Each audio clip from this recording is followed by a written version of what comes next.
Welcome to another edition of AV Rant. I'm Tom Andry, Associate Editor of Audioholics, and I'm here with... Lee Overstreet, Associate Editor of Nothing Much. Ah, Lee, look at you.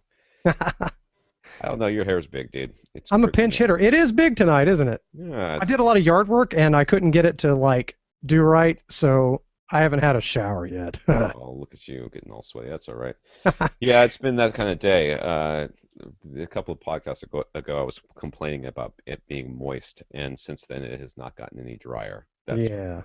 It's just getting hot here. I figure we're due for at least one more cold snap.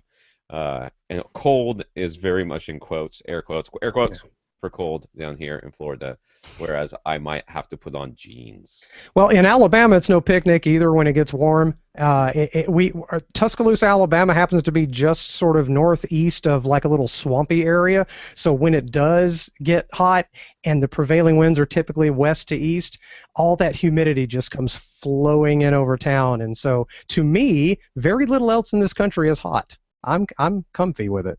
Yeah, well, it's actually, I don't know. Let's not get into the weather because that's boring as heck. This is the podcast where we answer your AV and home theater questions.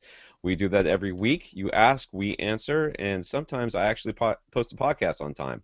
This was not one of those weeks. One of those weeks when I actually edited the podcast directly after we recorded, and in my mind, I posted it. In reality, I did not. So I went to look at the website like an hour before the podcast was supposed to start and went, "Are you kidding me? It's not up yet? Oh, God." And I was hoping that there was a draft someplace that I had just forgot to press, publish on. Nope. I'm so glad I'm not the only person that thinks he did something and didn't, or vice versa. Yeah. I just float along in life. I'm not sure what's going on. Yeah. So anyway, sorry guys, the podcast was literally a week late, and that's really bad on my part. I'll try to get this one out earlier, but I have a ton of work this week, so I think the earliest I'll get it done is Friday, and that's really kind of not really all that possible. My son's birthday, it's actually St. Patrick's Day today, and the fact that I have not had a beer yet is practically criminal. You seem a little grumpy. You might need it. I'm not just a little grumpy today. I'm the kind of grumpy that slaps kids around. Not even my kids. I just randomly walk down the house. And most of them need it. That's understandable. If you want, I could just sit and talk about my dog and the subwoofer, and you can go get a beer. Yeah, let's not do that. All right. So, in order to get your questions answered on this podcast, it's very, very easy. All you have to do is ask. You can ask by emailing Rob, who is not here today because he's on vacation. Yay, Rob. Rob at avrant.com, Tom at avrant.com. You come to the website, which is www.avrant.com, and you can leave a comment there whenever I get around to posting the podcast. Go to facebook.com/AVRant podcast. That's all one word, and that's a very good place to get a hold of us. We do check that regularly, and we collect a lot of questions from there as well. If you are one of the people who apparently have been just sitting around thinking that we don't love you and haven't been answering your question on purpose, it's not the case. Since we started saying that, people have started reminding us of things that have gotten lost in the shuffle. Please continue to do that because we very much would like to answer your questions. Sometimes they just get lost in the shuffle. That's just the way these things go. And we're very sorry about that, and we will get to you. We try to get to you kind of in the order that you ask. Back in the day, we would reorganize slightly based on topics, but we have gotten away from that because of life. Now, if you're Twitter, I don't know what they call them. Twitterite. Twitterite, we'll go with that. You can find Rob at First Reflect, that's all one word, or me, I'm at avrant_Tom. And you have that underscore in there, and you get teased mercilessly for it. I do. Wasn't my finest hour. And for the record, I'm at Lee Overtweet. I believe because of this podcast and me filling in a couple of times, I have gained 2 followers. Oh my goodness. 2 people that seem very nice. So yes, Lee Overtweet. Yeah, Lee Overtweet. That's very... It's clever! It's very clever. Yeah. I'd kill me. Over that. Thank you very much. Now, we do have listeners of the week, and these listeners of the week in some way support the podcast. One way they can do that is they can go to the website, which again is www.avrant.com, and click on the Buy us a cup of coffee, which is a PayPal donation, which you can do with your PayPal account or a credit card, which is always very appreciated, and we're going to talk about why in just a second. And if you can't do that, or have in some other way supported the podcast by telling somebody about us, getting buying a piece of gear, and then telling the manufacturer you did it because of us, anything like that, just let us know, or CC us or BCC us on the email, and we'll be glad to mention you on our podcast. This week we have Bryce to thank. Bryce gave us a nice donation, and we really appreciate it. Bryce, thank you very much. Thank you, Bryce. And that donation, where does that go? Well, that goes to do stuff like what I did this week. A year ago-ish, I was at a quandary. I had kind of decided that I was done with this podcast. It had been like 6 years of me doing this, and a little bit of money here and there, but nothing that got me anywhere near being out of the red. I remember that, and I remember you were fed up with some feedback. Well, that was even before that. But yes, before that. So at that point, I renewed for a year, and I said, okay, I'm going to give it one more year. And if my attitude about this podcast has not changed in a year, if I'm still not excited about it, if I'm still dreading it every week, or dreading opening my email or whatever, then that's it. Podcast. Yeah. Podcast is over, and that's okay. It's my creation. I came up with it. It's my idea. With Clint's help, let me not exclude him, because he definitely came to me and said, Tom, you should do a podcast, which is how this whole thing started. But it's a year later, and I got a notice that I needed to renew or else, and I renewed. And I just didn't renew for a year. I renewed for 5. Whoa. So that's how excited I am about the podcast again, and it's all because of listeners that, like Bryce, who have supported the podcast, because that support goes a long way to fueling that excitement, knowing that we're helping you. It's like a relationship, isn't it? It really is. It's communication, and it's really hard to have a one-sided conversation. A lot of these podcasts that are out there that aren't connecting with their, and it took like 5-6 years for us to really connect. Once you start connecting with your audience, it's a conversation, and that conversation is fueled by the interaction. That interaction is happening on this podcast, and that's keeping me really excited about it. That's right. I got to get up at like 5:30 tomorrow morning. I'm still going to be up till past midnight doing this podcast tonight, which is fine because I'm excited about it. If I wasn't excited about it, I would have canceled the crud out of this thing. So let me tell everybody that before we went on, Tom was not censoring himself like he just did. He's in that kind of mood, but he can still hang on. He's a professional, and he just censored himself beautifully. Yes, thank you. So yes, so thank you so much, all of you, all of our listeners that ask questions, that support the podcast, that tell their friends, that tell manufacturers, all that stuff, because a year later, and I've gone from dreading this to being excited about the next 5 years. So here's to another 5 years. Good, yes, 5 more years. I've been listening since like 06, I think. Yeah, I'm sure he would be very excited to go, wee. All right, anyways. So, let's get down to some questions. Yes. But before that,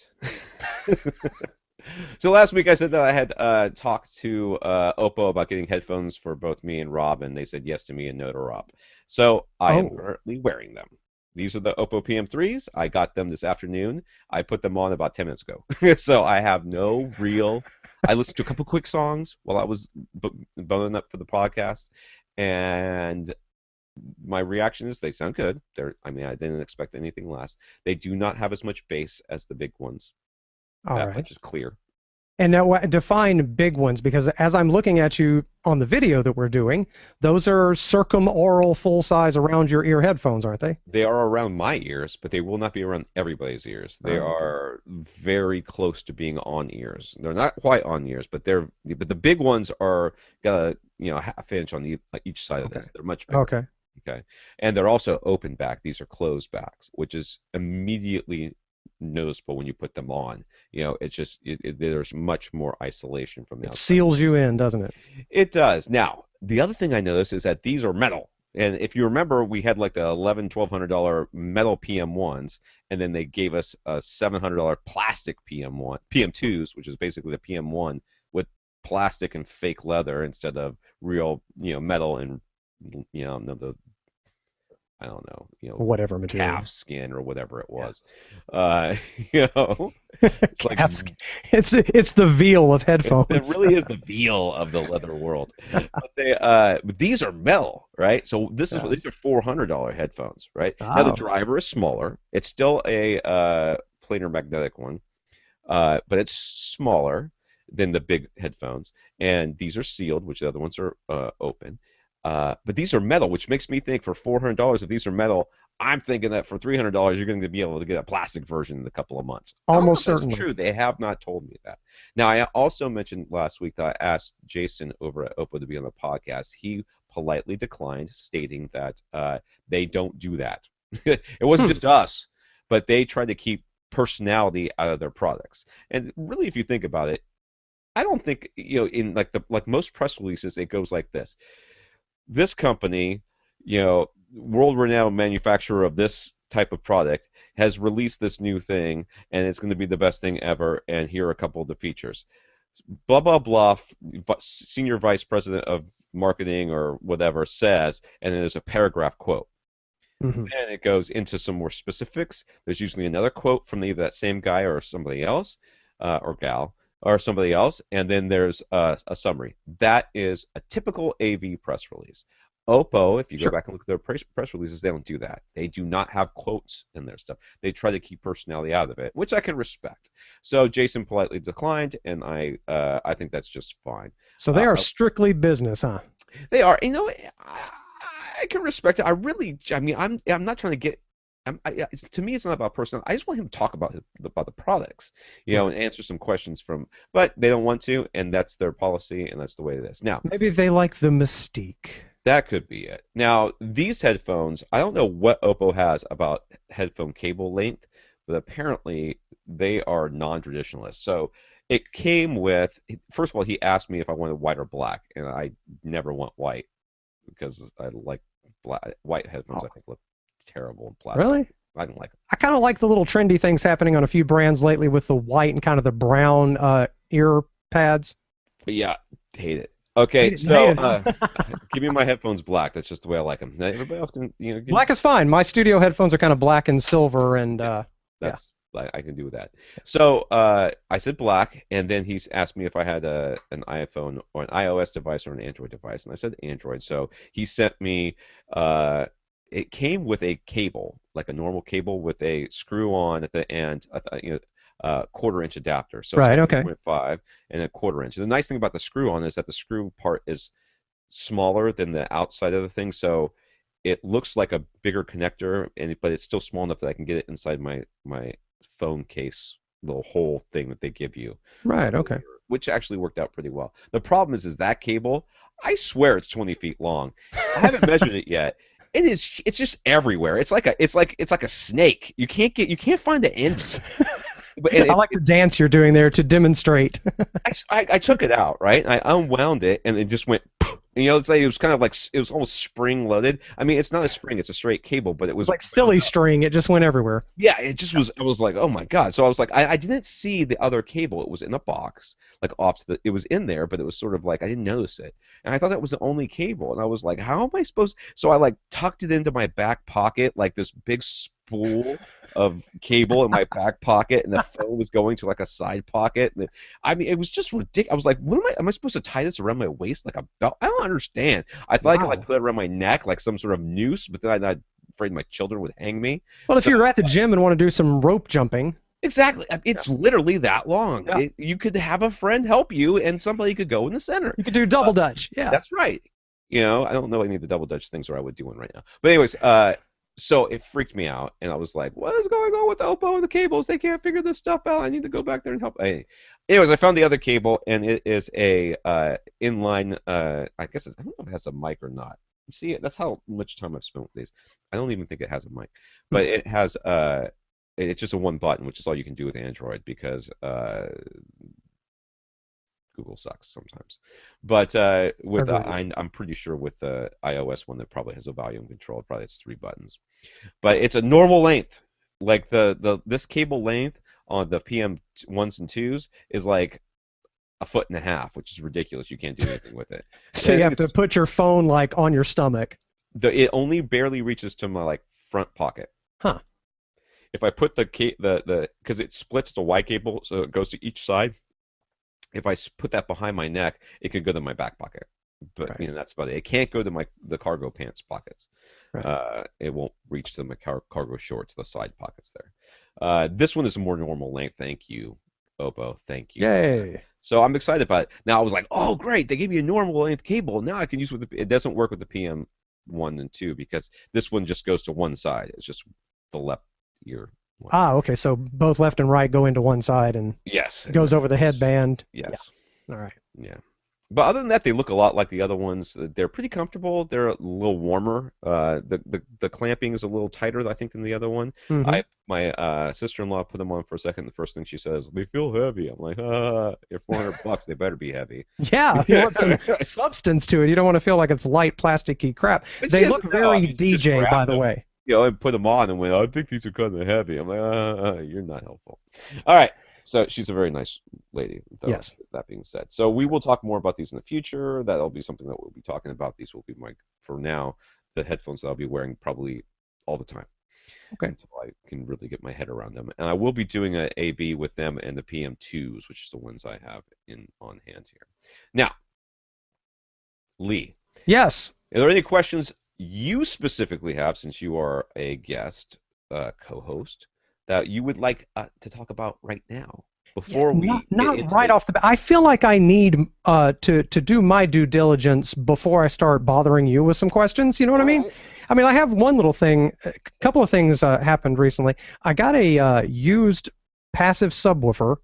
I think it's a Polk Audio. It probably came from a matched system, Yeah. but I thought, you know what? It's just got two speaker level inputs for left and right. Yeah. That's all it had, right? Yeah. And so I thought, hey, this sounds fun. So I took the B outputs from my office AV receiver, the B speaker outputs, and just ran it to the subwoofer. And if I want to kick in some extra bass, I hit that B speaker button, and it's kind of fun. Am I doing anything wrong besides just the frivolity of it? Not technically. Those amps, you do not have a separate set of amps for the B speakers. It's the same amps that are running your mains. Right. So if you're basically, there should be some sort of impedance match thing in there, one would hope. Yeah. But yeah, you would, just off the top of my head, I would think if you haven't ran into a problem yet, you're probably okay. Yeah, it sounds. I mean, it helps. I understand. Like the full frequency range is going to that sub in this configuration. That's okay. It's got a crossover in it anyways. Yeah, yeah, and it actually it helps because I have two Yamaha 8-inch woofer 3-way bookshelf speakers that are my office computer speakers. Hooked up to that receiver, and they're not fantastic. They're cheap, honestly, but they're good enough because most of my critical work I put the studio headphones on.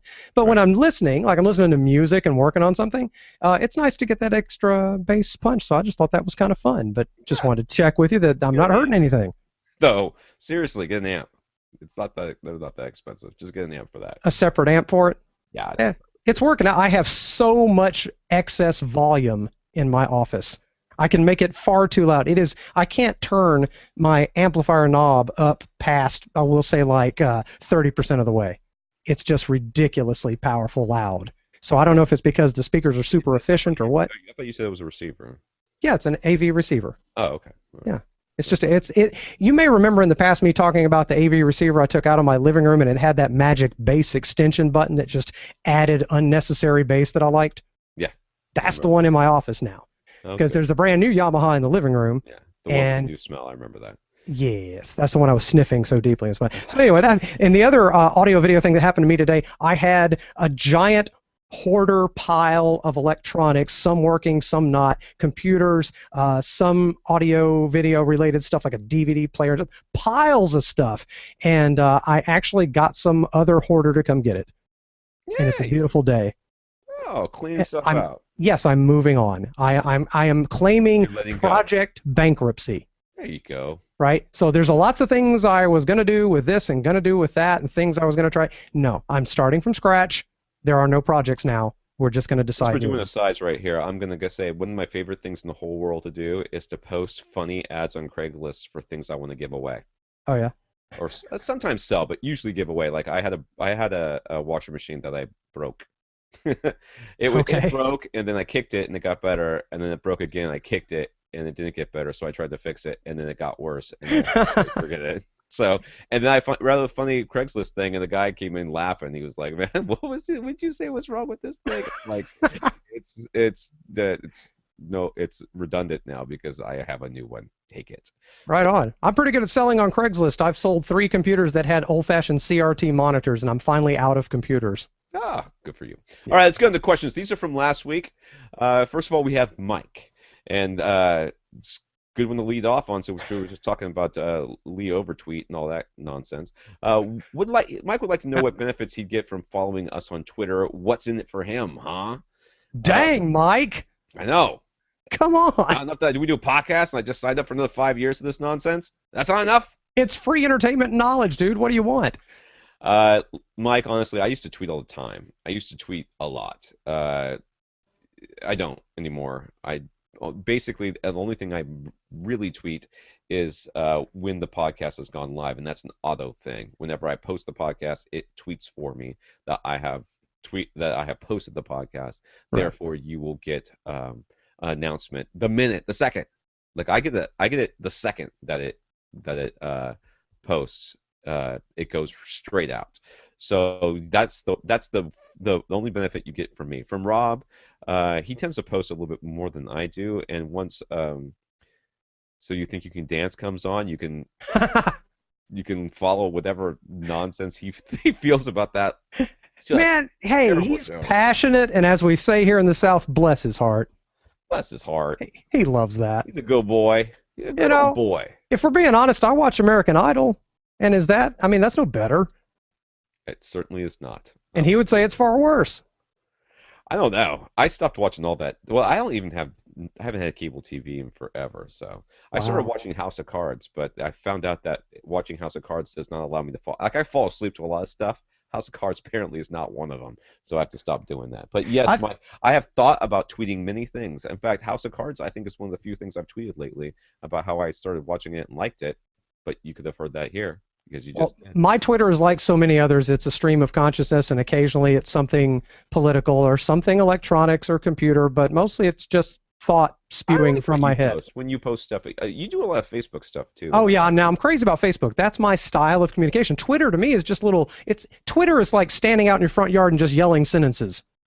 I like Facebook, Twitter. I get like back and forth with people better.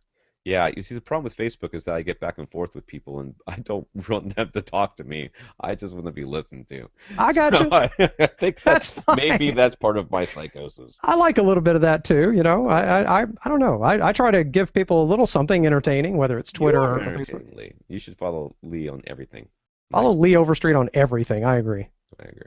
All right, James, first one to clarify that. Okay, this is from 2 weeks ago. There was a doctor article that we kind of tore up because it was not very good and very long and full of. Rob was talking about how he was thinking that wavelengths were more like light waves than sound waves that they really are. And anyways, James was the one that asked us to look into that. And he wanted to clarify that he also disagreed with the article, Ah, not that he agreed with it and was trying to figure out what we thought about it. He actually was trying to use it as an example of how industry experts can still end up leading people astray with their advice. Well, first of all, oh yeah. I would put industry experts in quotes definitely because yeah, I don't know if that guy counts. The idea of time aligning subwoofers is an example of something that James feels is misinformation. Just as Ray pointed out via first-hand experiments, it doesn't work. Ray spent like a Saturday afternoon, I think we mentioned this, essentially perfectly using a mini DSP to perfectly time align all of his subwoofers so that everything reached that point in the room where he was taking the measurements at the exact same moment, and it just made everything sound worse. So it was an interesting experiment, but I'm sure glad I didn't do it because I'd be super pissed that I wasted my Saturday. Yeah, there's that phenomenon where people feel like if it's more detailed, it's smarter. If it's got more steps to it, it's more correct. There's always this secret knowledge we're all trying to attain, and sometimes things aren't that complicated, or at Well, least not worth that much effort. Just to me, I don't know. in the world of high-end audio, and you find this more often than not. Some of this stuff is audio can be very complicated, especially when you get into like amplifier design and impedance and how Design, yes. resistance and all these things work, and talking about room acoustics and stuff is very complicated. That's not an uncomplicated thing. But But exactly, big in but.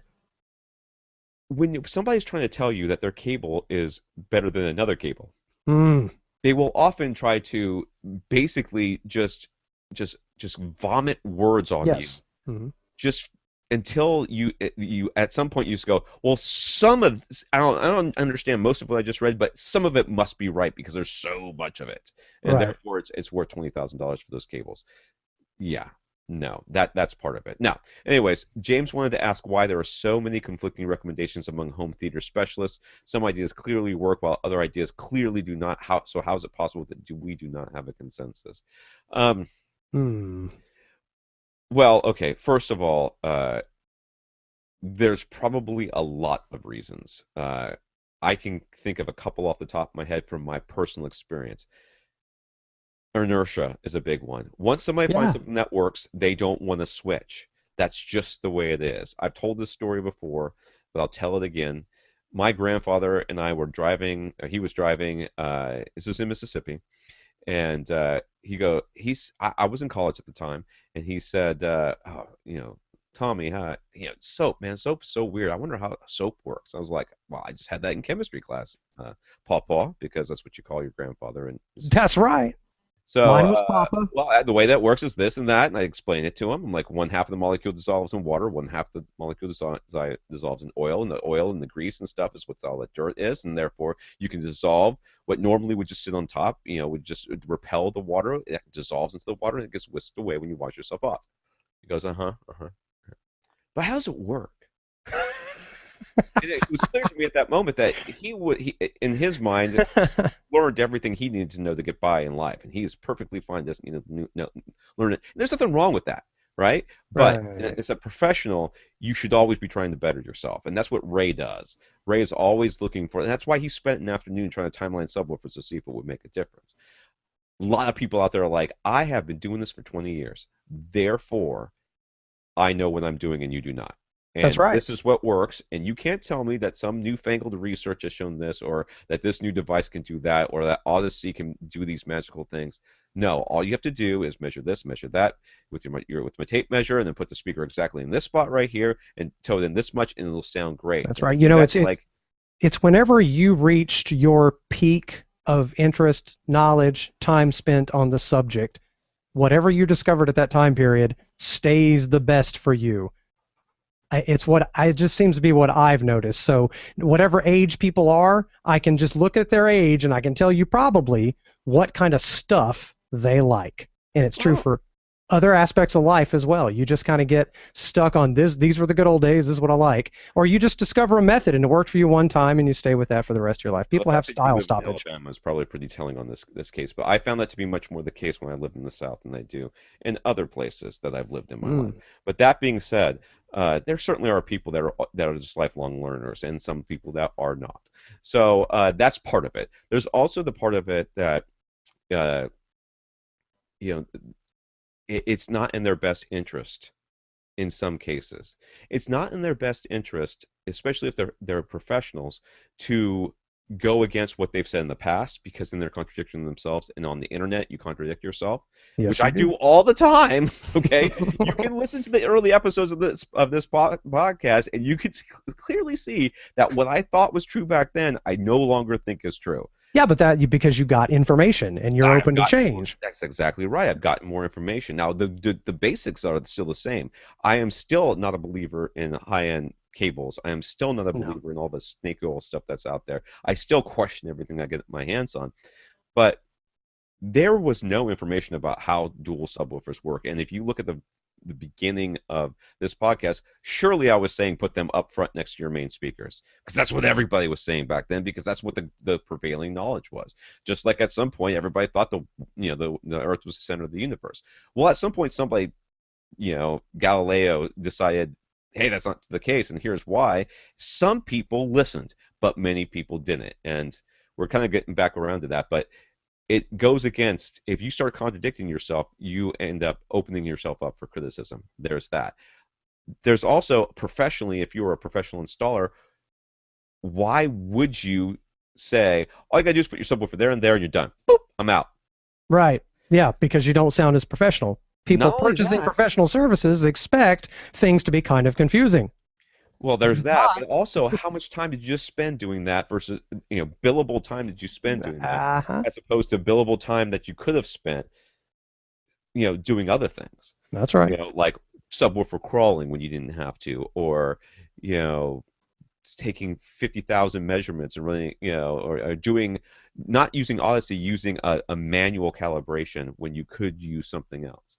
Um, there's all sorts of reasons. But I think a lot of it is, I think mostly it's, this has worked for me. I know, what you're talking about. Sure, maybe it works for you, but this is what works for me, and therefore I'm sticking with it. I Right. That's think most that people, inertia is honestly. what most of it is. That's how most people think, isn't it? I mean, Yeah. that's just how most people. It's a rare person like yourself who says, "Oh, something new came along. I was wrong before. Isn't this neat? I learned something." Because everybody feels weak when they have to admit that something's new now. That's just human nature, and so human nature carries into audio video. So one of the things I like to tell my kids is like the first step. I mean, I know the first step of understanding is admitting that you don't understand something, but the first step of science, because we're talking a lot about with my fifth grader about the science FCAT that's coming up. It's like the first step of being a scientist is admitting that you don't know something, you don't understand something, or you don't know something, and being okay with it. Yeah, Being okay and comfortable not knowing something is the number one way to learn that's right. and It's to the understand. only way because you have to be open to whatever the data is going to tell you. Does it match what you guessed? Does it not? You Yeah. have to change your mind if it doesn't. You Because have too to. often, especially with my fifth grader, he just immediately will give me an answer. I'm like, listen, you are talking out of your behind. You really are. You have no idea what you're talking about. And every time you start a sentence with probably, it's invariably wrong because you have no idea what you're talking about. So stop talking. Just say you don't know. Saying you don't know is very important. If I could just teach that one thing to my son, I will have done something with my Dude, life. teach it to adults too. Yeah, well, hopefully he'll carry it on to adulthood. Anyways, let's continue on with James's question. If the subwoofer crawl works for one subwoofer, why not two? Or could you use the subwoofer crawl to position one subwoofer first, and then use the subwoofer crawl again to position the second subwoofer? James, actually, that was the advice I gave people for a very long time on this podcast. I'm like, Hmm. go do the subwoofer crawl, find your best two spots, and put your subs there. Okay, Yeah, that's kind of what I thought. Okay, it's what a lot of but people thought until the research came out where they started modeling the subwoofer placements and found out that you don't need to crawl. That what you're trying to do is it's all based on your room your room dimensions and how subwoofer wavelengths work and interact with each other. right. It just works to put them midway through, the midpoint of opposing walls first, opposing corners second, and some variation thereof in between third. So the It whole just idea works. of the standing wave where your room is a certain size and it enhances certain frequencies, doesn't that still apply to two subwoofers? Well, it does, but the two subwoofers are in two different spots, so they're enhancing those things at different places within the frequency range, and the subwoofer, as they're interacting with each other, there's cancellation that's going on and Hmm. there's boosting that's going on based on where they are placed in So the the space. room dimensions are enhancing or collapsing a waveform, and the interaction between the two subwoofers is doing the same thing Yes, sometimes. and mathematically it works out that it is best to place them in these locations because in the other placements are not as optimal. And, Hmm. they modeled them all. They had like 16 subwoofers, or I think they measured something ridiculously higher than that, like 64 subs or something like that. That's what they modeled. And then they put real subs in real rooms and listened to them. And the proof is in the pudding here. Right. We've got enough people in this podcast that have tried this to know. Um, but James, your question is valid. If it works for one sub, why not for two? Well, it doesn't work for two because two are interacting with each other. And you can't do the subwoofer crawl. You can't putting two subwoofers in your main placement and then crawling around does no different than putting one there Than and putting crawling. one, yeah, Okay? because you're one point, one human. Some humans bigger than others, but yeah. No, with the two subs they're going to be in two different locations. So you know, Yeah, would you put one sub where you sit and another sub somewhere else? I'm not sure how you would do the crawl. that would be the other thing. But then theoretically, like let's just say you did that. Just say, okay, all I'm going to do is I'm going to put my first sub in the midpoint of my front wall. You should find that if you put that second sub, I'm just guessing here, if you put the second sub in that in where you sit, it should be that the opposing wall, Sounds best. should sound best. I Huh. have no idea if that's true. I think that's the way it would work. I have no idea. I'm talking out of my behind. But But it's kind of like orbital mechanics when you have one body and then two bodies, and every time you add one more body, it gets insanely more complex. yes, It does get more complex, but that would to me would be the only way to do it. Do one crawl, maybe find a good spot, then find the symmetrical spot across the room, and see if it works. well, you could do that, but you're gonna find that it's not going to be the case. Then Yeah, what you would do is do that, and then if you wanted to really test this, James, do that. Crawl for one sub, find it, and then just put in the exact opposite location, the opposing location, that second sub. Listen for a while, and then stick them into opposing corners or midpoints of the walls, and then you're going to find that those midpoints of the walls or opposing corners they will sound better according to all the research. huh. Um, yeah, and the fact of the matter is that it's just easier to place subs this way, and it does work. So could there be a slightly more optimal place for your room? Absolutely. Yeah. But we're not talking about for your room. We're talking about for all rooms. And that subwoofer crawl doesn't work because with subwoofer crawling, you're crawling for a single sub. That sub is interacting with that room at that, wherever those locations are.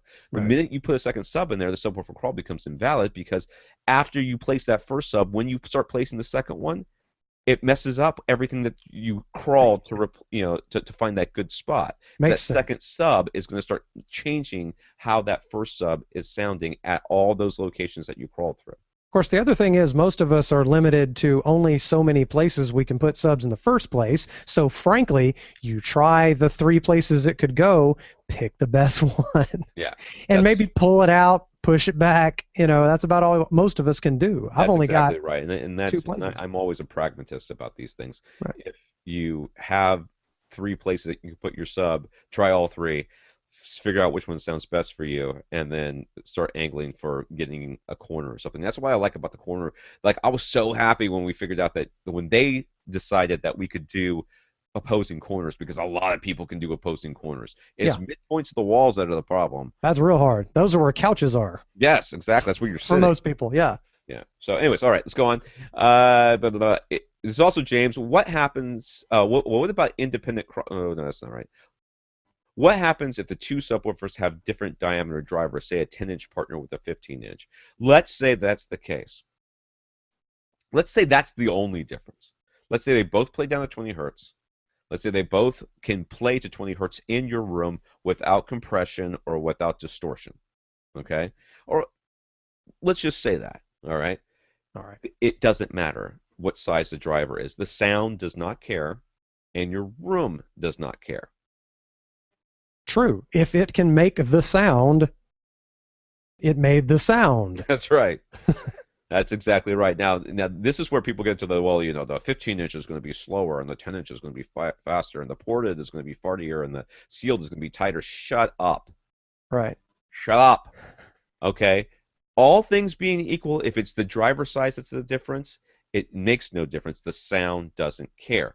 The difference comes in when you start talking about the performance. If the 10 inch is reaching the 32 hertz and the 15 inch is reaching down to 20 or 18 hertz, or even if you flip that, because I've seen some 15s that aren't making it much past 30 hertz. All right, they say Right. they can, but they really kind of can't.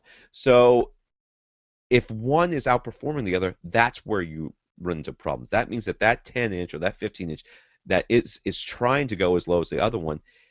Just think of if it came cut off cleanly and there wasn't any distortion, you still have gone from two subs that are supposed to be interacting with each other from across the room, supposed to be helping each other from across the room in those locations that we told you about.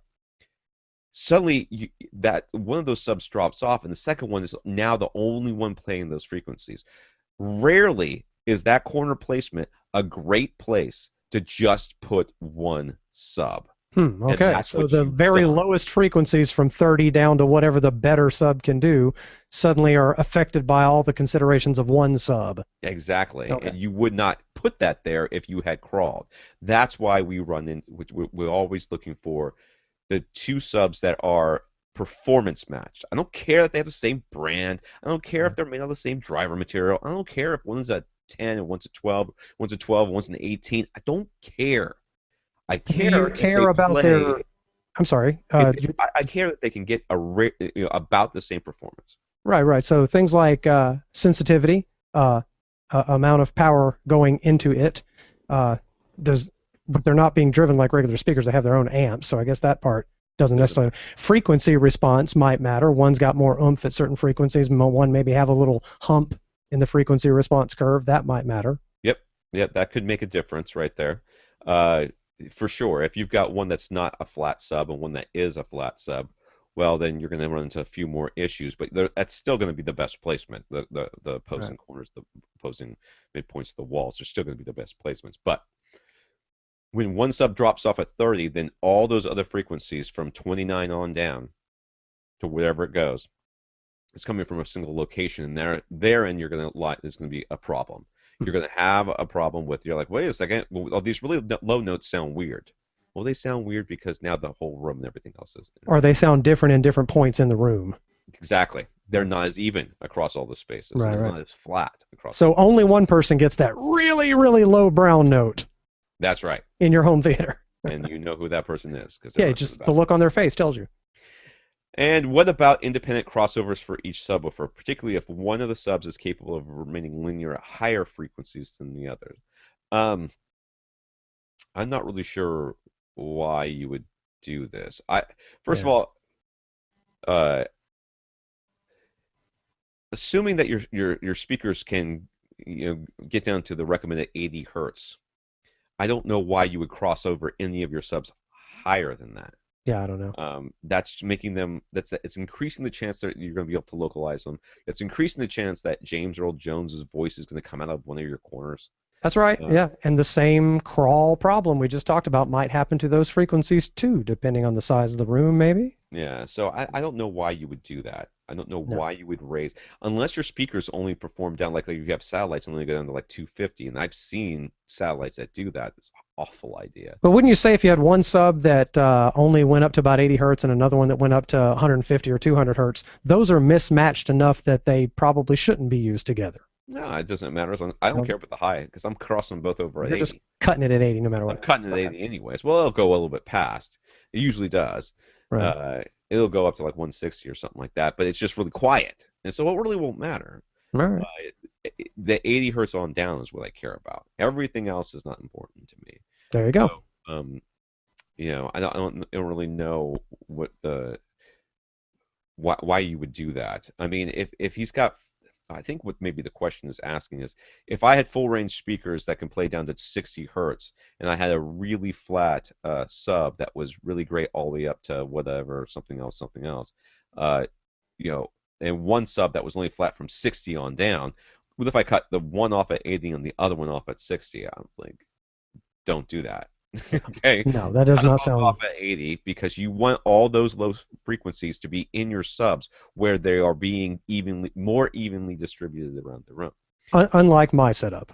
Yes, exactly the opposite of what Lee does. That's right. That's I what you have do. two full range speakers with big old fat 15-inch woofers on them, and all the bass goes to my two speakers, and it I'm keeps gonna come Tom to up at Alabama night. one year and just fix your room. I'm gonna take your speakers and steal them and throw them away or something, or sell Hey, them bring on a couple of eBay. SVS subs, and you're welcome anytime.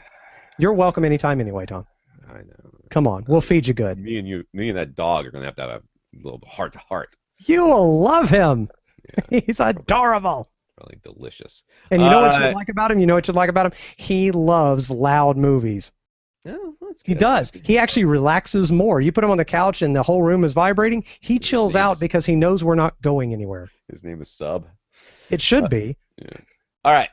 So Abel has a 15 by 13 by 7 foot room in his attic with a sloped ceiling. I want you guys to think of this as sort of an A-frame ceiling, okay? But the top of the A is kind of cut off a little bit, so it's a little flatter up there. and his speaker is, I mean, speakers are pushed up against like One of the low sloped areas on one yeah, side. yeah, That's one of where the the sloped sound areas. system is in the TV. So if you were, it would not be that if you were looking at the A-frame, but looking at the A, it would not be against that flat wall that would be inside the A. It would be against one of the cross Right. If you're beams. sitting on the couch, the ceiling is sloping up behind your head in front of you, and then it slopes down behind the TV. Yes, That's to get it in your head to picture it. That's what it looks yes, like. that's what And it it's a looks like. teensy little room. It's a add-on after the fact. Looks like. That's good. A little bonus room is always a good Oh, ability. it's yeah. It looks My nice. parents had their home theater was like that. Their home theater it was flat on the where the speakers and the front speakers and the TV was, but it was sloped behind their heads because it Right. was push up right against the roof. All right, he's currently using Infinity Primus Tower and center speakers with Athena surrounds and Athena ASP 4000 subwoofer. I forgot to look that up. I don't know what that looks Don't like. know about that subwoofer, but I looked up the Infinity speakers, I think I've and heard them, they but can be had for not too much, or at least the current equivalent model. I yeah, think Amazon had them for 170 a piece. there you go. So, and Okay. people seem to love them. People seem to love lots of things that People love whatever they bought. that tends to be the case. I'm trying to look up the Athena subwoofer right now because I forgot to look it up. Don't crash on me. Tom is reaching and poking and Oh, look prodding it, at we his computer. reviewed it. No, we didn't review it. Somebody on our what is that? Somebody I on our have forum no reviewed idea. it. Anyways, all right. So he's mostly concerned with sound quality for music playback, and he really only cares about a single listening position. Okay. So If this you is his little room. this is it. That's it. Everybody out. Everybody out, I'm listening My, in here. yeah, You guys gotcha. can go suck an egg. All right. And if you want to listen to music with me and it sounds weird for you, don't care. This is that easy. Don't care at all. I gotcha. All right, he was thinking of saving up for a pair of Ascend Acoustic Sierra 2 bookshelf speakers, but then he heard Mahi's comments that the upgrade from his Pioneer Andrew Jones speakers to the Sierra 2s wasn't nearly as big as he expected. So Abel's wondering what to do. He wants better sound quality than his Infinity Primus towers, but he doesn't want to spend needlessly. Could the Andrew Jones speakers or the affordable accuracy modified versions of the Philharmonic from Philharmonic Audio, which is they take the Andrew Jones speakers and they modify the crossover and do some other stuff to it. Uh, and the tweeter too. They replaced tweeter if I remember correctly. Could these It's a different speaker. well, it's yeah, but it's not that much more money. It's basically it's Okay. the same cabinet. Uh, actually, be the upgrade he's looking for while costing over $1,000 less than these Sierra 2s. Wow. He's got this question about subwoofers. But let's start right there. I You know, I bet if you ask Rob, I heard Rob speak quite well of those Pioneer Andrew Jones before, saying that he went to someone's house and it sounded awfully close to his much more expensive system.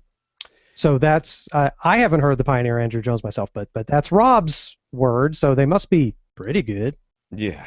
If you trust Rob, do we? We trust We Rob, right? do trust Rob. Okay. Yeah, okay. Do I think that you will think that the Andrew Jones are an upgrade? Yes. Mm-hmm. Mahi is a good example that not everybody, just because you buy a bunch of, I just made a big sound on the mic there.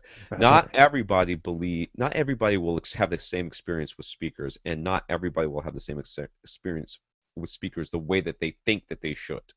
So, bought some new speakers, brand new speakers, hooked everything up, and went, you know, and that happens. That Mm-hmm. happens all the time. Sure it does. Sometimes it takes a while for you to really decide whether or not you like something and to figure out what your issues are. I've lived, these particular speakers have been in two houses, but I've had speakers that have been from house to house to house and room to room within house, and you can take a same speaker from one room to a different room within the same house and have completely different audio experiences. Yeah, you bet. So I don't necessarily think that Mahi's experience should be one that you should go because you can always find those negative reviews on Amazon. You can always find those negative reviews anywhere. They exist, and they exist because people had bad experiences. Now, why? I don't know. I can tell you that the Sierra 2s are great speakers. Rob certainly vouches for them, and his opinion carries weight. that being said, there's no reason you have to go all the way to the Sierra 2s. There are plenty of really high quality speakers out there that don't cost as much as the Sierra 2s. If it really is just one or the other, um, it's really sort of a hard thing for me to say one way or the other. There's a lot of stuff going on in your room. You have a very odd shaped room. That is an You've unusual placed room. you've placed yourself in a very odd situation as far in relation to the to where you're sitting. It's not very wide. The room's not very wide. What was it like? It was 15 13 by by. 13 by 7. It's kind of boxy. And the seven's not really all that accurate because of the whole sloping and everything. So it's a It's more like small you're in room. a tiny Quonset hut. It really is, A except little. it's not round. It's not Uh, round. It's angled, but it's a little. You're in a yeah, tent. so I can't predict what kind of experience you're going to have with either of these speakers. Um, Can I say one thing though? Looking at that room, there are no kind of treatments on the angled, sloped ceilings, and I would think that sound coming straight toward you that happens to go over your head hits that wall, and especially the treble is bouncing down at you from the top of your head. And it seems to me that that little room, almost any speaker is going to sound muddy, a little bit fuzzy from all could the be echoing treble everywhere. it very well could be, and it could be that a higher quality speaker in a poorly shaped, in this case, and maybe not as well treated as it could be room, could actually sound worse than the speaker that isn't as well performing because Right. that performance problems tend to happen in the low bass. No, I mean that's not let's not really. They tend to happen in the upper registers. They roll off, Right. because the tweeters aren't able to perform, and Right. there'll be some bloating here and some bloating there, and it might be sort of a semi-incoherent sound, anyways, because of the lower quality of the drivers and everything else, and how well the crossover was made, and how well the drivers work together. You get a really high-performing speaker, and you go, "Whoa, that's bright! Oh man!" And it's That's just right. I can't even look. It's all over the place. Okay, you may find that you're like, no matter what speaker you upgrade to. Now, this is all sort of devil's advocate here. You may find no matter what speaker you upgrade to that it sounds worse than what you were expecting. Yeah, And I would think the very first thing you should try is some kind of treatment on the sloped wall over your head when you're sitting on the couch. I, my first advice would be if you could find some way to temporarily affix anything like a thick bedspread over your head, something just to see how much the character of the sound changes when you do something like that. And that might inform you, tell you how much of what you don't like is your speakers and just how put a much is the pillow room. behind your head. You know what I mean? I'll Just tell you. just just stack some pillows up there, or Yeah. get a fat cousin to stand behind you. Something to block that. Don't do I that. might have one of those. I Let me live in think. Alabama. I'll lend you one. He's both my cousin and my brother. Um, Sorry, I lived in Mississippi, so I can make those jokes. No, it's okay. I'm from Alabama. I make the same jokes. So I wasn't apologizing to you. I was apologizing to the listeners. I don't really care about you. You don't give a crap about me, I know no. you got it. No, so you might, I mean, you might. This is going to end up being a journey for you, Abel. Okay, this is not going to be I'm going to buy a speaker and things are going to be better or worse or whatever. Right. It's not going to be it's going to be more. It's going to be more, and I think he's ready for it because if he's the kind of person that's only interested in one spot and he listens to a lot of music, he's probably down for this. I would, if I were you, I would be not thinking of buying the budget speakers. I think Hmm. I would be buying the high quality ones and being prepared in my mind. Now, it doesn't have to be the Sierra 2s. You choose. Listen, go to stores, That's do right. the sorts of things that you should be doing. You don't have to just pick one of the two things that we talk about. Go to a store and listen. Go to all the stores and listen. It's You're tough. gonna Where does he buy. live, by the way? Did he say? No, Does he live in a big enough city to have a good selection? Because I can tell you this kind of shopping, especially I live in a city of 100,000 people in west central Alabama. All I've got is Best Buy and like one specialty store. I might have maybe Sears has a speaker. I don't nowadays. I don't know. That's all we got.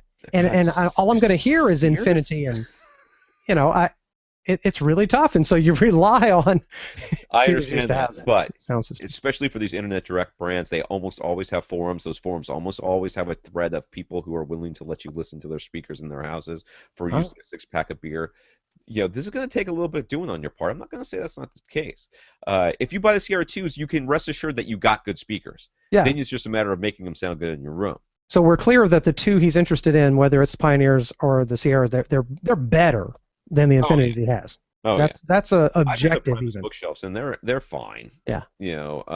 Certainly, uh, on the better end of the big box store sorts of first tier model sort of things. I mean, they might not even be first tier, might be second. I don't really know. Mm-hmm. But I think that either one of the speakers you're going to get is an upgrade. But I have a feeling if you're sort of into music, you're going to want that tweeter, that Sierra 2 raw tweeter. I think That's where the reality is. Yeah. If something's crisp and clear, accurate is a better way to put it. Crisp and clear has all kinds of connotations, but accurate in the treble. That's where the reality, suddenly things seem real in front of your face. Imaging comes in, all that stuff. So I have a feeling you're going to be much more happy, even if it's just emotionally, with getting the better speakers than you will be if you just go for the budget. Now, he also is considering a subwoofer upgrade, most likely the SVS SB1000. Should he get a pair? If you can, yes. Yes, you should. Now, do you have to? No. Mm-mm. Because you can do the subwoofer crawl and fix it for your one seat, and you'll be fine. Right. Should you? Yeah, you should. Because I don't know, really? Even if he's just really a one-seat theater and he just cares about him, wouldn't the subwoofer crawl be perfectly sufficient, especially in that tiny room? He only cares about him right now to begin with. But number two, it's awfully, in my opinion, it's awfully hard. That subwoofer crawl, doesn't always give you as good as you would have gotten if you had put in two in another location. Okay. No, I'm going to revise. Yes, you only need one. You can always upgrade to two later if you decide you need to. You only need one. Will there be a big upgrade in sound quality over his current Athena subwoofer? It is. I looked it up. Downfiring. Dang it, Tom. Don't scroll while you're trying to read. Downfiring 10-inch woofer, built-in 100-watt amplifier, front firing port. Of course, it's got nothing but 5-star reviews because why wouldn't it? Everything has high reviews, it seems like. Yeah. Everything that's kind of expensive has high reviews. It's not that. It's like $300. $300, okay. Yeah. So. Well, in my world, $300, I have to think long and hard to spend $300. So. Well, are you kidding me? I had to think long and hard before I spent however much money I spent on the another 5 years of domain for AV Rant. Yes, you are going to see a massive increase, I would guess, in your satisfaction with the bass in your room. So what should you get first? Tell you what, dude, flat out, if you just want to buy something and feel like you got your money's worth, get the sub. If you really want to have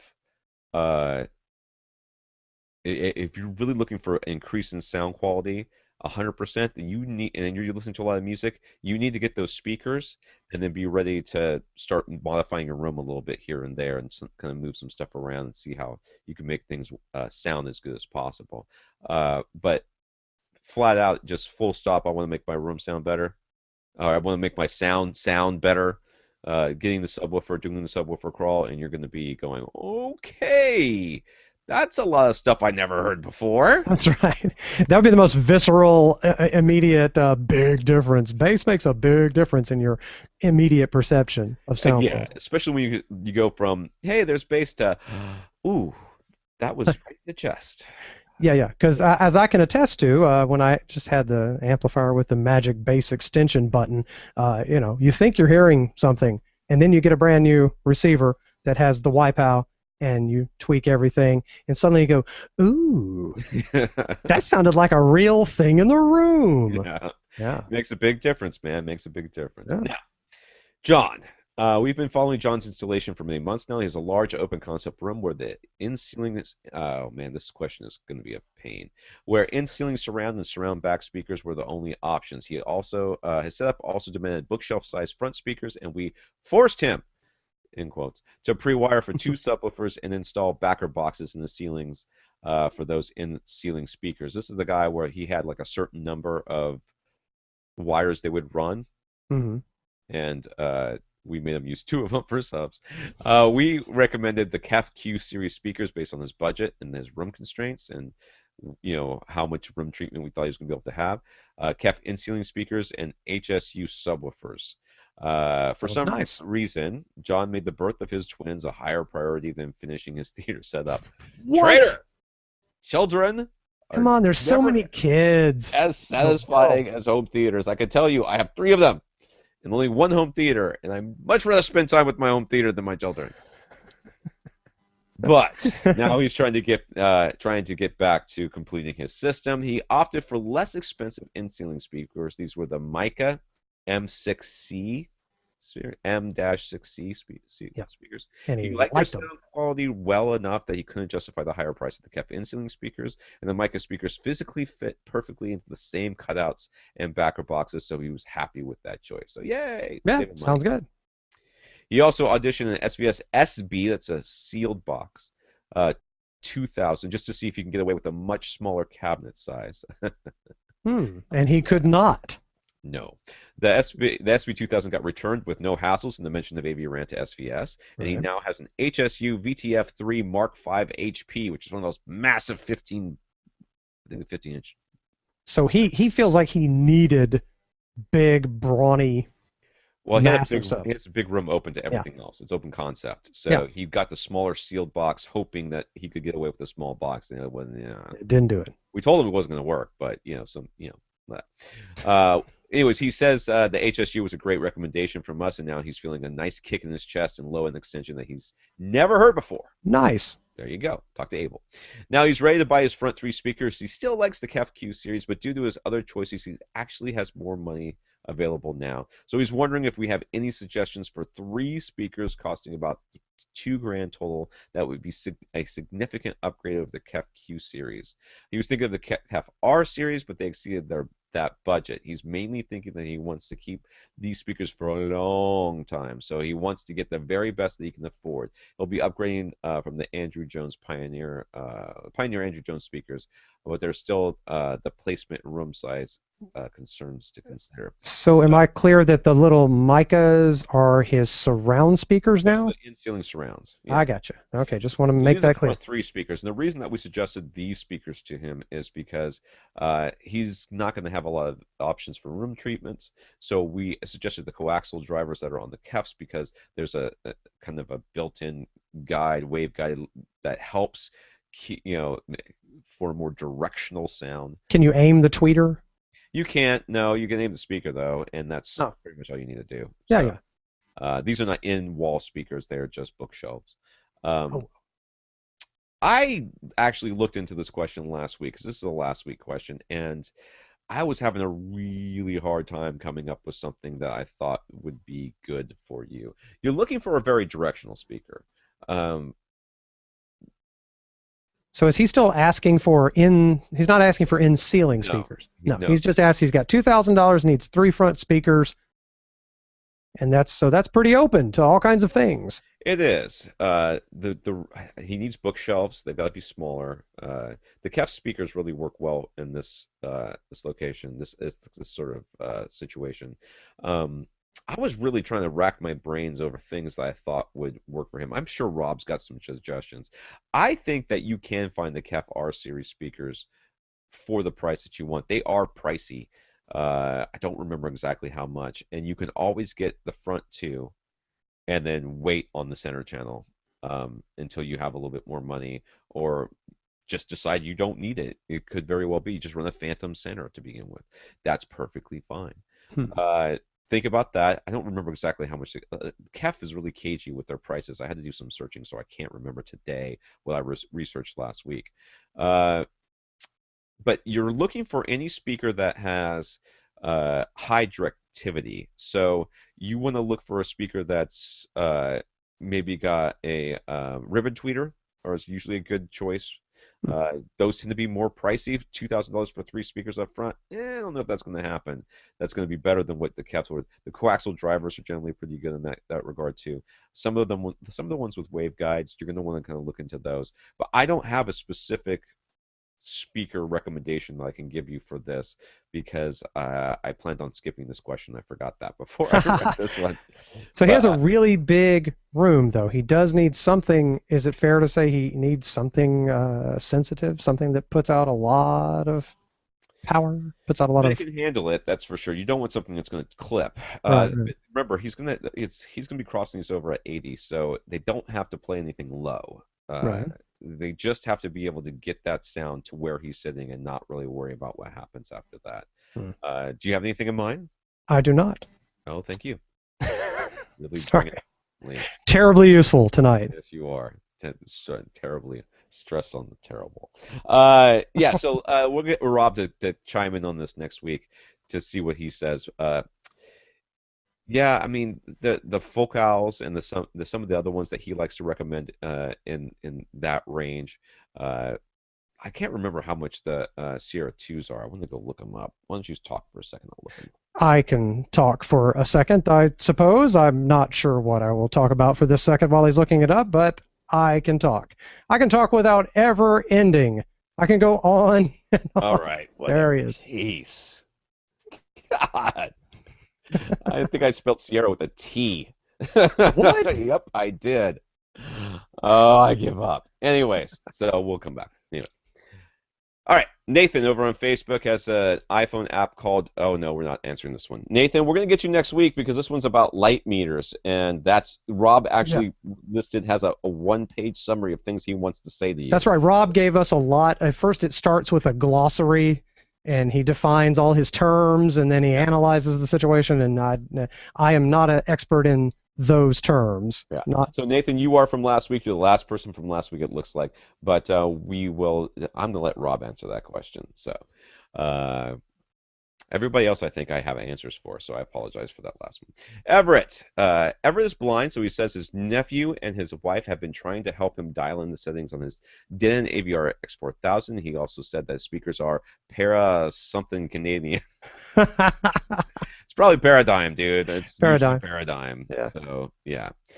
Since Everett's nephew and wife are not techie people, he's hoping that any explanations we can give can be kept as simple as possible. Press the red button. Press it till it turns green. All right. First, Well, they're now you're doing the Southern accent. These are Canadians. No, wait. No. The speakers are Canadian. Right. Never the mind. speakers are Canadian. Hey, let's not just assume they're all in Canada. It does not say where he's at. How am I supposed to make fun of their accent? I don't know. I assume everybody's from the South. First, they were trying to figure out how to get Dolby Digital Plus to show up as a listening mode when watching Netflix or HBO Go. He's using Apple TV, and he's heard that both streaming services use Dolby Digital Plus, but they've cycled through all the listening modes on Denon X4000, and Dolby Digital Plus never shows up on the front panel. What gives? That's because it's not the same thing as the Dolby Digital Plus that you're thinking of. The Dolby Digital Plus you're thinking of is a Dolby Digital Plus that shows up on Blu-rays. Right. Okay, so there was Dolby, and then Dolby Digital Plus was sort of the poor man's, it's still compressed, but not as compressed as regular Dolby. Right. And then there's Dolby True HD. Yes. Okay. That Dolby Digital Plus is not the same as the Dolby Digital Plus they use for streaming. I know it's confusing. That is. Why would they even let them use that term plus? I don't know why they did that, because it's very confusing. People are confused. It's just going to show up as Dolby. It may not even show up as that. Like on mine, whenever I think I bitstream it, so it just comes in. It says multi-channel in is all it says on my Denon X4000. The Dolby Digital Plus from Netflix or HBO Go is plus in what sense? Plus in compared to what? I want to say that it has a subwoofer channel, but I'm not sure that's true. It's just plus. Was it a higher bit rate? Probably. I don't know, dude. I got so angry the first time I figured that out because I was all excited that we were going to get like better than Dolby. And then I think Rob corrected me and said, no, it's just that's just what they're calling it. I'm like, you can't do that. That's exactly the same reaction I know Everett's having right now. Right, you can't do that. You can do that, and they have. It's just going to say Dolby Digital. It's not going to say Dolby Digital Plus on your receiver. So there you go. Because it's not real is the answer. Yes, because because naming is really hard for these guys. They didn't want to put minus, Right. and X is on everything, and then they would figure that the X would just, it's, I don't know, dude. That's what they did. Okay. They could have come up with a cool letter. There's only I's and X's. Those are the only cool ones. Yeah. The I don't know. XFL, right? Q's kind The of cool. iPod. So Q maybe. S. S sounds no. special, enhanced. S. No. R if you're a car, right? Right. All right. Second, he would like to know how to access the video processing features on the Denon AVR X4000. He wants to know, in as simple terms as possible, what the video settings should be for a Sony Bravia TV, the Denon X4000, and his Apple TV. That's a lot of settings to make simple. Yes. Okay. So to make it simple, go to your. Well, let me see. Now, is he asking like what to give him a set of settings to start with, like video processing features? He wants to know how to set his Sony Bravia TV to send the best picture to the receiver? Is that what he's asking? I think what he wants is going through the settings to tell them, okay, turn it to this, turn it to that, turn it to this, turn these things on, and you'll be fine. Mm-hmm. You can. This is what I did: is I searched. The problem is you can tell me which Sony Bravia that you have. You just Right. At least this summary that Rob has given us doesn't have it. It may be in your initial email. So I don't know which Sony Bravia you have, but you can search online and have your nephew or whoever search online for your specific Sony modeled numbered, and just click for, just ask for settings. Yeah. Video settings, and invariably you will get something very detailed, usually on AVS or something like that, that says these are the exact settings you should use, and you'll get a really good picture. That said, that's complete horse manure. Right. It may or may not work for you, for your model, and for your situation. Well, no, it's the same model, but every TV has to be calibrated individually. What that will do is get you very close to, well, if that was the same TV, the exact same TV, you would have the exact same picture that they had. But depending on the light source and everything else, it's going to change over time, and that TV may have been played for a lot less long or a lot longer than yours has, and everything else. And it's just, you can take it as it. Well, I happen to have 3 Sony Bravia TVs, and I can tell you one thing that's common across all 3 of them. I turn the backlighting down. Mm-hmm. I turn off all the processing, and this is basics for most any TV, right? Yes. The Bravia in particular, the backlighting is too bright. Turn all the processing off. I don't enjoy their 120 hertz effect. I don't like that. Turn all that off. Turn the contrast somewhere in the 75% range. Start there. Turn the brightness somewhere in the 40% range. Start there. That's what most of I have the 3 Sony. They all kind of needed the same tweaks. Yeah. But it's like you said, search for your specific model number and optimal settings on Google. Right. Somebody's got a place for you to start and see what you think. So there's generally a mode that's going to be movie or something like that, like a movie mode. Right. You look for a picture mode that's something like that. Mm-hmm. There's in most of these TVs, they're going to have advanced settings. It will say stuff like noise reduction, MPEG noise reduction, motion flow, cinema flow. Turn it all off. Turn all of that crap off. Right. 100%. Auto color, anything. Any of that. Turn your color, turn your white balance to warm or warm to. Yes. So you're looking for a warm in the color temp, right? Or white balance or something like that. You're looking for warm. And usually that'll already be set if you just put it in something like a movie mode. There is a movie mode. For most people, the movie mode feels too... what's the word I'm looking for? It doesn't have enough contrast or punch to it for most people. Just at personal preferences. You do get used to it. If somebody did it when you were out of the room and you came back in, you'd notice. But if somebody did it before you ever saw the TV, you'd think it looked good. What happens is that you go from seeing something that's overly bright to something that's correctly, like if you just watch somebody and they flicked it from torch mode, what we should call dynamic mode. We call that torch mode. It's vivid. To a perfectly calibrated display, you go, oh, that looks weird. Well, it looks weird because there's a change. There's not really a change. Okay, so When you first turn on a Sony, everything looks animated, like a Yes. cartoon. It's not. And most TVs are probably like that, but a Yes. Sony definitely looks like a cartoon. Yeah. So you have So to turn turn off off all everything. the advanced settings. Go for your warm I'm sorry, your movie mode, and make sure your color temp is in the warm or warm 2. You can play with at this point you're probably pretty close. Okay? At Yeah, this point what you can do is you can use one of the Disney discs, I was about to say, get a Disney Blu-ray. and they will have a calibration. It will walk you through what to do. It will help you change the backlight. It'll help you change the contrast. It'll help you change the brightness. All that stuff they will help you do. Okay. Now, stepping back for a second here. All right. Right. Stepping back for a second. We are in. I went into my X4000, the web interface, because I couldn't be bothered to turn it on, but because I didn't have much time before this. And basically, there is a picture in the video. So in the menu, you go to video, press setup or whatever it is, go to video, click on it. It's going to say picture adjust. There's going to be a picture mode, and they're going to give you options of standard, movie, vivid, streaming, custom, or off. Off. Off. I was about to say, I want that receiver doing nothing to the picture. So yeah, do off, okay? Because your Sony's probably able to do things just fine. Don't worry about that. I am assuming at this point that your Sony is a 1080p setup, okay? I don't know which Bravia you have, so maybe it's 10 years old, but I'm assuming it's a 1080p. If it's not, well, then maybe you might do something here, but we're not doing that. We're assuming that you're 1080p, okay? Now, I have a 768, one of the 1366 by 768s. Oh, I have right. one of those. It's a 32-inch, but that was 2006. So if this thing is, only no more than 5 or 6 years old, I seriously doubt that a Right. Sony Bravia is a 720. Yeah. So now, in your Apple TV or whatever it is, go to settings, then go to audio video. Okay, it seems pretty straightforward. You're going to scroll to the bottom of that list to the TV resolution entry. If you see anything other than the actual resolution of your TV, what is it? I don't know. What's your TV?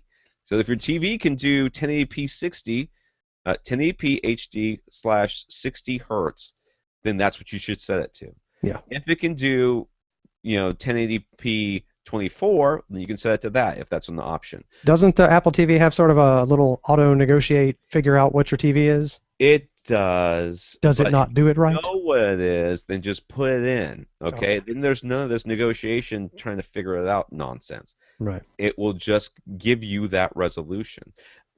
Then you also want to go into settings. This is Apple TV still, iTunes Store, and look in the preference section. And if you have a 1080p set, you want to make sure that, as long as you have the sufficient bandwidth and all that, that resolution should be to 1080p. Now, if you don't have sufficient resolution and you start seeing our bandwidth and you start getting loading things, then you can bump it down if you need to. So if the Apple TV is watching a video that is 720p, and you previously said make everything 1080p, it's doing some scaling there, right? Yeah, but I think yeah. Is its scaling better or worse than any given Sony Bravia? I have no idea. No, I don't have any idea either. But that's I sort of always tend to want to let the TV do any of that. So if there's a way to say output the native resolution on Apple TV, whatever you're watching, output that resolution. But that's not what it's going to. The iTunes Store, yeah, I guess, but the iTunes Store, what you're doing is you're telling it that you've got an HD TV. Okay. You're just telling it that's got an HD TV. Now, what it puts out is not the same, right? That it's what it puts out is different. What you're letting it know is that you have an HD TV, and that you want the iTunes Store to give you 1080p HD whenever it's available. Right. I believe that's how it works. Like I said, I don't have an Apple TV. I'm going off of my own research. Yeah, I am not an Apple person whatsoever. Yeah. It's not that I hate them. I've stayed out of that world because I can't stand iTunes. Hate it so bad. I hate what it does to my computer. I hate the way it acts. I don't like how it thinks. I don't like how it's organized. I'm a little too old school for it. Like I know how to find my files in my folders myself and just click on them and play them. So iTunes kind of gets in my way. I'm like, move iTunes, get off my computer. So I've never bothered with Apple devices mostly because of that. I think they're beautiful devices. Every Yeah, they really iPhone is are. beautiful. Apple computers are beautiful, but iTunes, not beautiful, not for me. Yeah. Thomas You can Still. always go back, like I said, I'm now you now got my interest peaked about this whole iTunes store here. Hmm. If there's a different options than 1080p or something like that, something like native or something, you could put that. But like I said, I don't have one to test this on. I'm just going by what I could find. So try that, see how it works for you. Let us know, Everett. And that should answer those The questions. only reason I bring up the native setting is because my DVR has that, and I figured I didn't want. 'Cause on the DVR, you can only pick you can pick 1080p or 1080i. My TV only can take in 1080i, but I didn't want to convert 720p to 1080i, and then my TV's converting that to some. It was too much. I just said send the TV, let the TV make the decision, and it looks better That's that way. sometimes the case. It's specifically the case with some Comcast boxes that, or Motorola boxes, I believe, where you can have it put out 1080p, but it does such a poor job of scaling it because it's getting 1080i. HD Right. over cable or whatever is 1080i. It That's is right. 1080p. So you do want it to put out the 1080i. In that case, so that your whatever it is that can do it, because they can generally do it pretty Right. well. I just set it to native, and I'm pretty happy with that. Sometimes it's a little slow to switch. If you go from one channel that's 1080i to a channel that's 720p, it takes a beat or two, but Yeah. I like that. Yeah. Don't mind. All right, Andrew. Several weeks ago, let me see. Yeah, okay. Several weeks ago, we talked about the shrinking market for AV receivers. AV receivers. Sound bars are taking over. The entry level systems like Sonos are more convenient and cool. I don't remember saying that, but Hmm. no one wants to replace their AV receiver every year just because of a new type of connection, audio codec, or room correction feature. So only the high price brackets and early adopter enthusiasts are still buying AV receivers. Andrew wanted to know if we thought that a 5.1 channel version of something like the PS Audio Sprout might be where things are headed in the future, and I'll put a link for that in the show notes whenever I get around to posting the show. The PS Audio Sprout is a two-channel amplifier with a DAC, phono preamp, headphone amplifier, and Bluetooth receiver, but it's dead simple. It's small. It doesn't overwhelm you with options. Uh, it's really you just plug stuff in, and that's about it.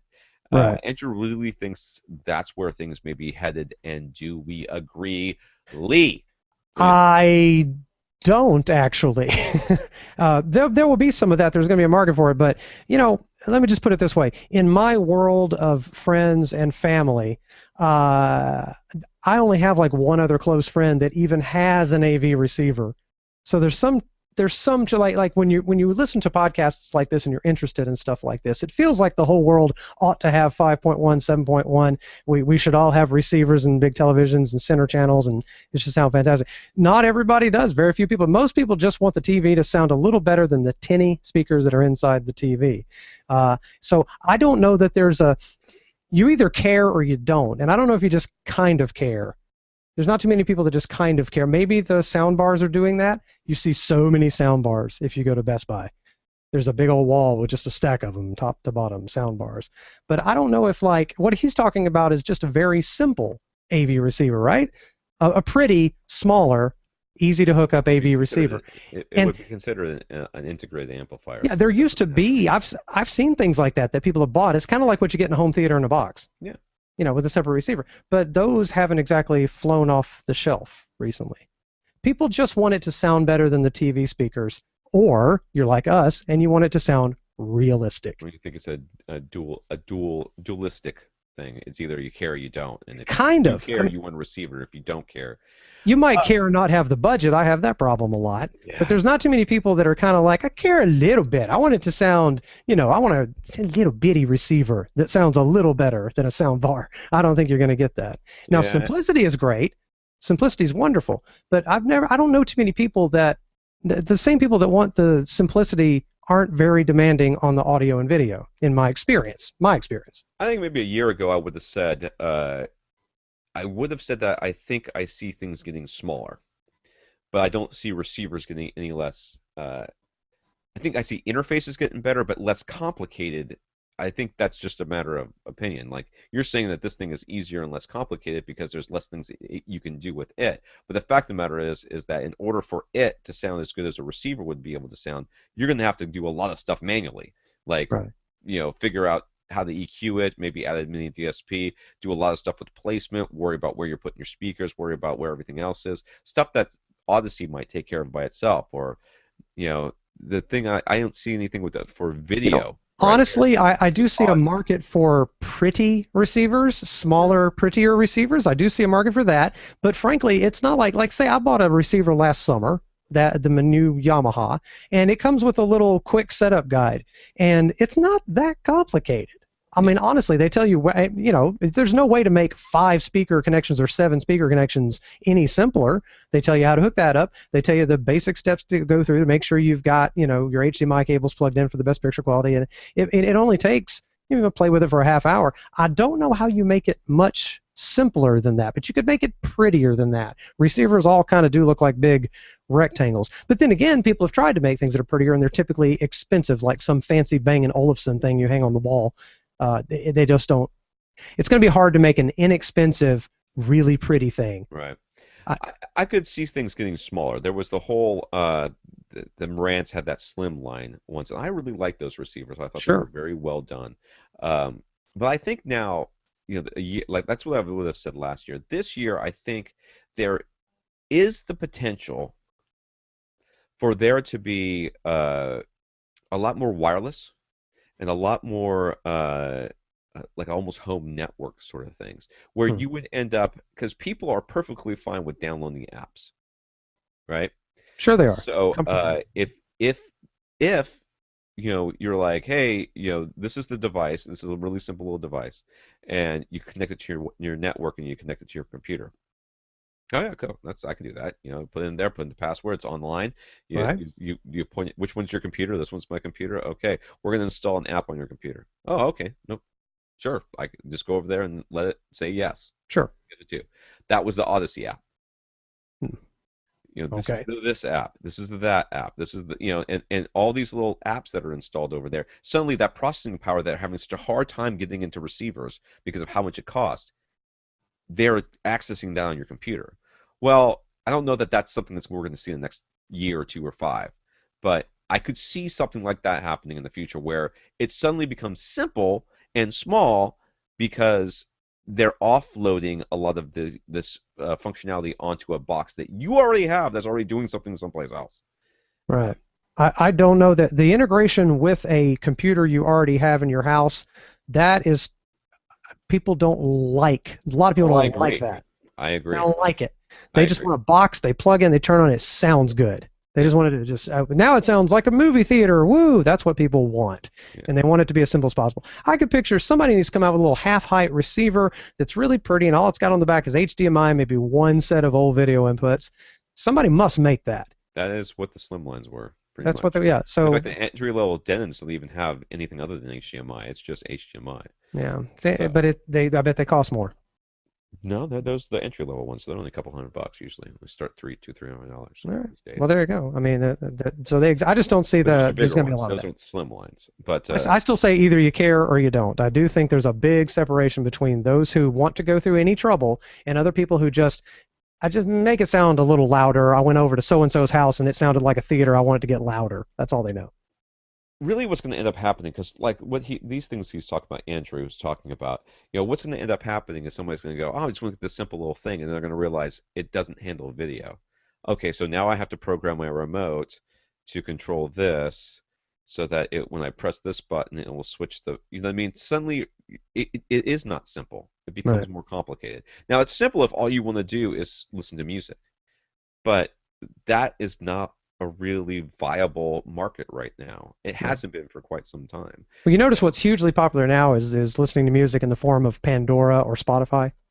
Which That just about I can think I can get Pandora on my toaster. on anything, yeah. Yeah. So that's simple enough. It just whatever makes people not have to think too hard about it. People My don't want to think about parents it. used to stream Pandora from my dad's phone to like the little portable speaker I gave him. Yeah. And my dad discovered that the Pandora was on his Blu-ray player. He's like, huh, what do I need this for anymore? I'm like, okay. because Yeah. you never work outside, right? All right, Ed. For the third week in a row, here's an AV Rent listener whose question got lost in the shuffle. Sorry, Ed. Is this one I want to answer now? The half-finished basement. Yeah, I think so. Okay. Ed recently moved, so he rebuilt his media room in a half-finished basement, and I think half is being generous. It's pretty rough down there. He's got a Denon 1712. I will say, Ed, I had a really hard time understanding your pictures. I could only see two speakers in the whole kit and caboodle, and I had two pictures of a ping pong There's a table. ping pong table that's Yeah, just sort of must be the other end of the room. that's the other end of the room, right? Okay. But it's kind of weird because I'm looking at a whole, yeah, I see why it's confusing. He's got one picture with speakers, and that's a different color wall, or appears to be. And then the ping The pong two table looks like speakers it's are in a, different, so I think that one's a front speaker and one's a back speaker, but they're both towers. what? Yeah. So, anyways, the room is uh, 24 feet long by 13 feet wide by 7 feet high. And it looks like it 24. has some sort of drop ceiling, or maybe the ceiling's falling down. Couldn't really tell. It looks like a tarp hanging from the Yeah, ceiling. that's what it kind of looks like. So he's got a Denon 1712, which is not too old. JBL Stadium Venue Towers, JBL EC35 Center Channel, JBL Tour Venue Series 2 Surrounds, which I think those are also towers. An Boston PV700 sub, an Optima HD70 projector, a silver ticket 92-inch screen. None of the screen of the projector, any of that stuff was in any of these pictures. No, all he sent was a picture of some mismatched speakers and a ping pong table. Yes. He apparently is a very big fan of the ping pong table because we got two. I mean, it's fun. I'm not saying there's anything wrong with it. Maybe these are just, maybe he sent like 20 pictures and Rob just picked these to share with us. Maybe it's Rob's fault. He's looking for an inexpensive subwoofer upgrade. He was considering the SVS PB1000 or a pair of JBL ES250s, which we have a link. Which option should he go with? Do not buy those JBLs. Okay, I don't care what subwoofer you buy. Don't buy those JBLs. That is not an upgrade. Okay. No, not a $250. No. No. Okay. My dad had that sub, and it was a fine sub for a very small room, and Okay. that very small room broke that sub. Okay. Really? Yes, he broke it. Okay, it was very small. That room couldn't have been 10 feet across, maybe 12 feet the other direction. Could not have been bigger than that. It was tiny.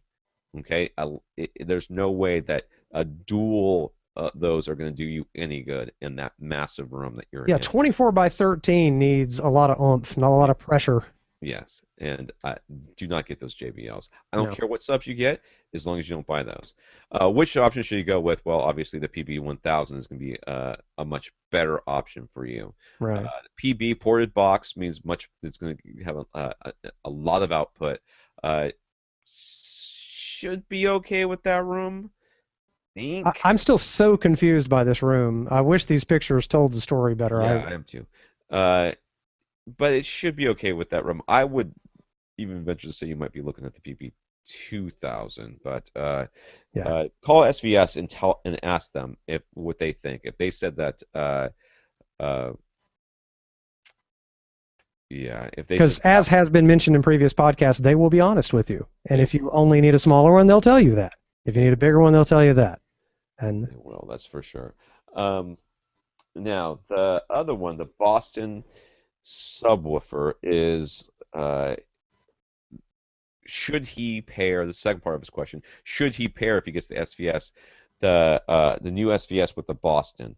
I'm trying to find the Boston. Here it is, right here. The Boston Acoustics. I swear I looked all this stuff up, and then when I reset my right. They sell it at Crutchfield. That is they don't sell it anymore. Originally it was $500. It's 200 watt amp, 12-inch downward firing. Frequency it says, runs yeah, down to 29. 29 hertz. Okay. Okay, let's remember what we just said. If that subwoofer is going to roll off at 29, and that SVS, either one of them's going to be playing down to like 19, yeah. Yeah. Now you don't have a good match between the two. Not Yes. good enough. But Very that being dissimilar said, performance. you can do it. I can't stop you. That's right.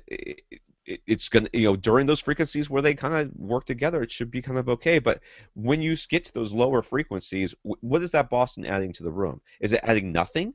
Well, if it's adding nothing, well then that's the best case scenario. But if it's adding something, and that something is not the sound it should be making, then you've got a problem. You're Mm. basically taking that SVS, that clean output of the SVS, and you're distorting it and distracting from it with another subwoofer that can't keep up. So I just the size of that room. If I don't know what it is, did he say what his budget is? No, he he said doesn't. Jeep. I guess, I mean, if he's going for a pair of the JBLs, I'm thinking he's got $500 to spend. Okay, I would rather go with the SVS 1000. Yeah, Yeah. uh, But once definitely. again, call them though, just to make sure that that sub's going to be big enough for your room.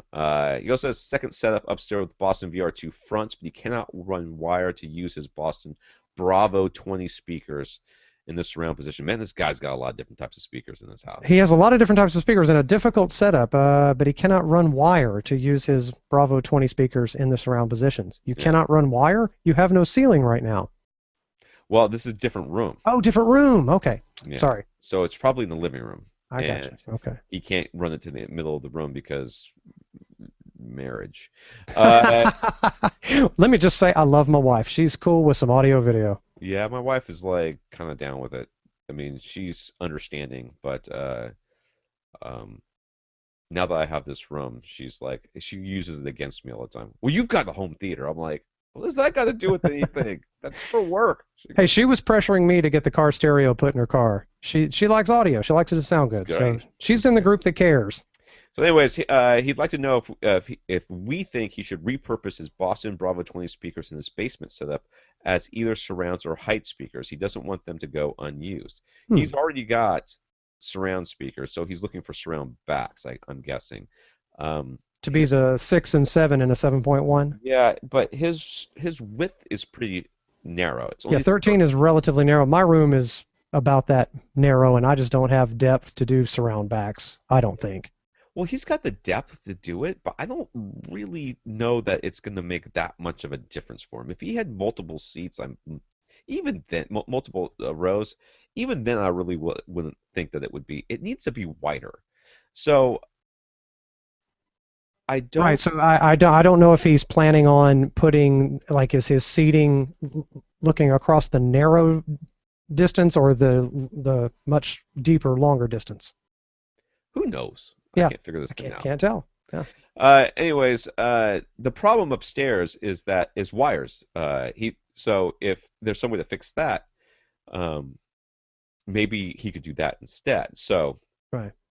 he's got two questions associated with that. Could wireless surround speakers still, well, what we would we use for a wireless solution, and could wireless surround speakers still be calibrated by Odyssey? The second part of the question is yes. Yes. Odyssey doesn't give two craps how you cut your sound to your speakers. Right. It will say, "Oh, I was expecting the sound to come out of those surround speakers to come out at this time, but it came out later because of the latency." Right. That's the only thing it's going to notice. It's going to think those speakers are farther away. It's going to think you have an enormously deep room. That it's just gonna take that into account for all the rest of your speakers. So that is not a problem. Okay, it's Right. gonna go. Oh, the surround speakers take a lot longer to make sound.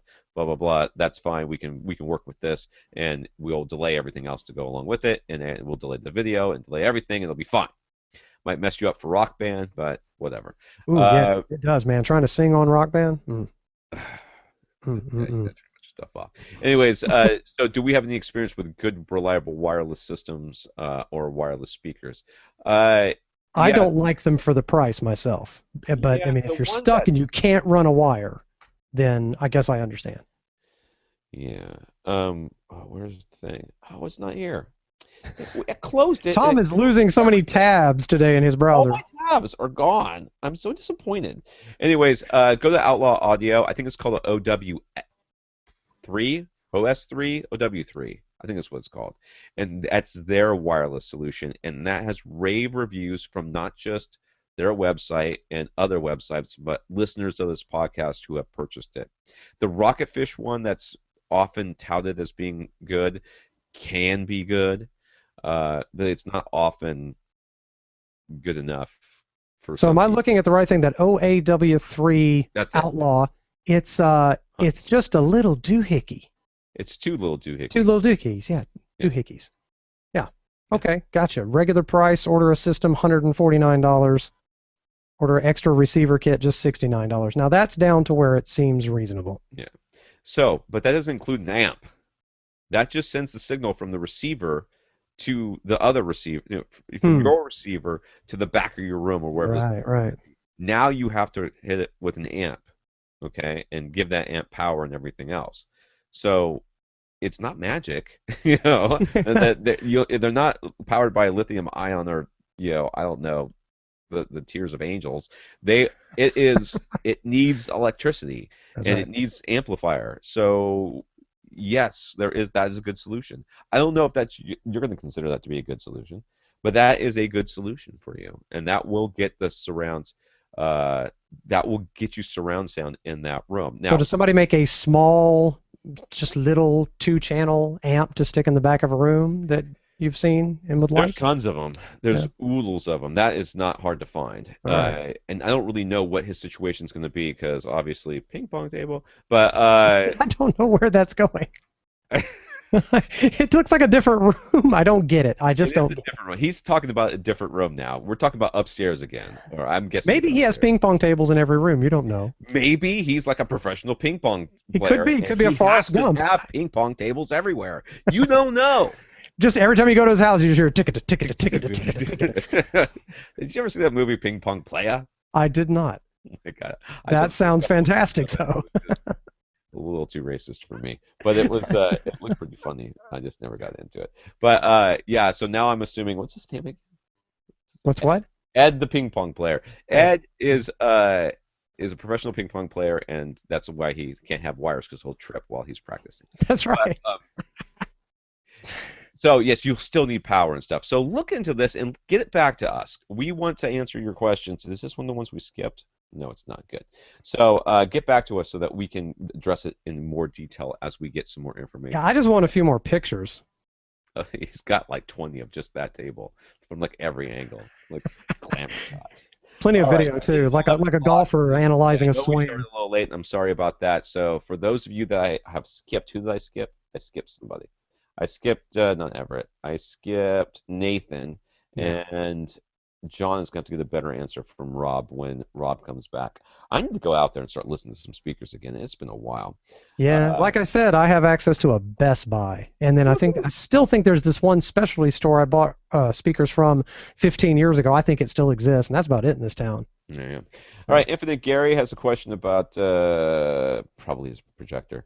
And Buddy is got a 2-channel setup that he wants some answers on. John, I can't parse that one right now. And Richard is mad at us because we don't like Parts Express as much as he does. So. By the way, that John B, I think he's unhappy with room correction. Oh, that's right. Yes, Yes. he went from Odyssey to something else, and the something else was garbage, and now he wants to. The Sony has room correction that he says at best crap. Yeah. So yeah, either it malfunctioned. No, it's just probably crap. It might just be crap. Yeah. All right. So once again, Bryce, thank you very much for being our listener of Yes. the week. Your donation went to help fund the domain for another 5 years. It also helps pay for all of our hosting fees and everything else that goes along with it, and the times occasionally where I have to pay somebody to figure out how we got so much weird spam injected into our website, which happens. By the way, I'm just so glad that you did 5 years. I am. I am. Because as grumpy as you might be sometimes, that's a good sign. That is a good sign. Don't Yes. tell my wife. All right.